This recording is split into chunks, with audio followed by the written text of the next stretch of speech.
ज्येष्ठ मास महात्म्य अध्याय 8। नैमिषारण्य में बैठे हुए सभी ऋषियों ने सूत जी से कहा, हे सूत जी, आपने ज्येष्ठ मास की अनेक अद्भुत कथाएं सुनाई।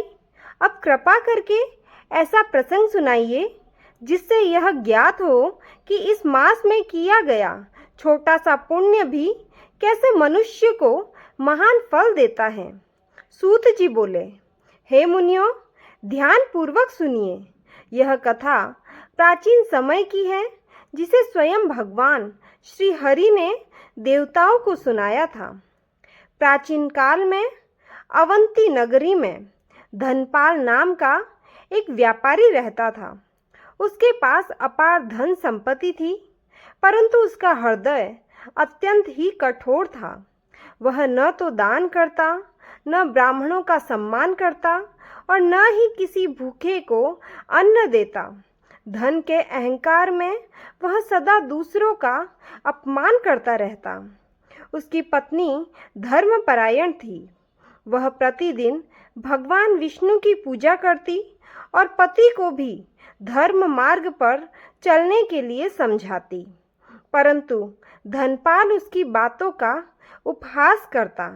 एक दिन ज्येष्ठ मास प्रारंभ हुआ। नगर में चारों ओर लोग प्रातःकाल नदी में स्नान कर रहे थे, दान पुण्य कर रहे थे और भगवान विष्णु का नाम जप रहे थे। मंदिरों में भजन कीर्तन होने लगे। व्यापारी ने यह सब देखकर हंसते हुए कहा, ये लोग व्यर्थ ही समय नष्ट कर रहे हैं। धन ही सबसे बड़ा देवता है। यह सुनकर उसकी पत्नी दुखी हो गई और बोली, स्वामी, ऐसा मत कहिए। ज्येष्ठ मास स्वयं भगवान विष्णु को प्रिय है। इस मास में किया गया स्नान, दान और भक्ति मनुष्य के बड़े बड़े पापों को भी नष्ट कर देती है। परंतु व्यापारी नहीं माना। कुछ दिनों बाद अत्यधिक गर्मी पड़ी। सूर्य की तपन से पूरा नगर व्याकुल हो उठा। उसी समय व्यापारी व्यापार के कार्य से दूसरे नगर जा रहा था।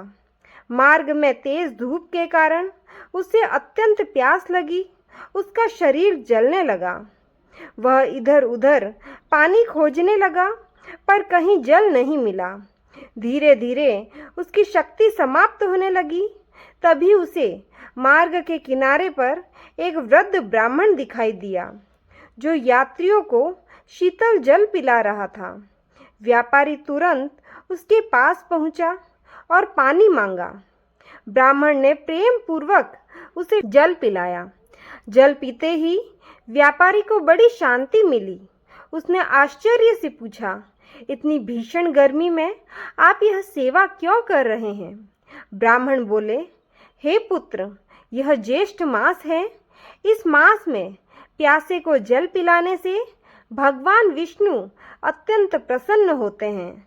जल दान ही सबसे बड़ा दान माना गया है। ब्राह्मण के वचन व्यापारी के हृदय में उतर गए। पहली बार उसे अपनी भूल का अनुभव हुआ। उसे लगा कि उसने जीवन भर केवल धन कमाया, पर कभी किसी की सहायता नहीं की। घर पर लौट आया। अगले ही दिन प्रातःकाल वह नदी पर गया।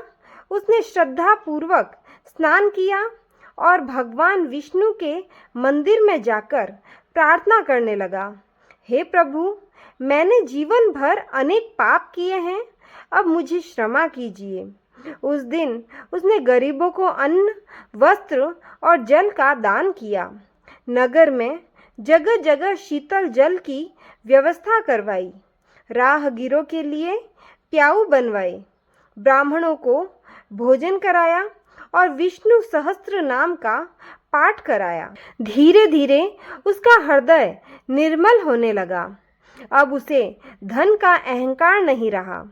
वह प्रतिदिन प्रातः स्नान करके भगवान विष्णु की भक्ति करने लगा। कुछ समय बाद जब उसकी मृत्यु का समय आया, तब यमदूत उसे लेने पहुँचे, पर उसी क्षण भगवान विष्णु के दिव्य पार्षद वहां प्रकट हुए। उन्होंने यमदूतों से कहा, यह व्यक्ति पहले पापी था, परंतु ज्येष्ठ मास में स्नान दान और भगवान विष्णु की भक्ति करने से इसके सभी पाप नष्ट हो चुके हैं। अब यह विष्णु धाम जाने योग्य है। इतना सुनते ही यमदूत वहां से चले गए। विष्णुदूत उस व्यापारी को दिव्य विमान में बैठाकर वैकुंठ धाम ले गए। सूत जी बोले, हे ऋषियों, ज्येष्ठ मास का यही महात्मा है। इस मास में जो मनुष्य श्रद्धा से स्नान दान जल सेवा और भगवान विष्णु का स्मरण करता है, उसके बड़े से बड़े पाप भी नष्ट हो जाते हैं। जो मनुष्य इस अध्याय को श्रद्धा से सुनता है, पढ़ता है या सुनाता है, उसे भगवान विष्णु की कृपा प्राप्त होती है और उसके जीवन में सुख शांति बनी रहती है। हिंदुओं के 30 त्योहारों की कथा सुनने के लिए मेरे चैनल हिंदू व्रत कथा को लाइक करें, सब्सक्राइब करें और ज़्यादा से ज़्यादा शेयर करें। जय श्री हरि, राधे राधे।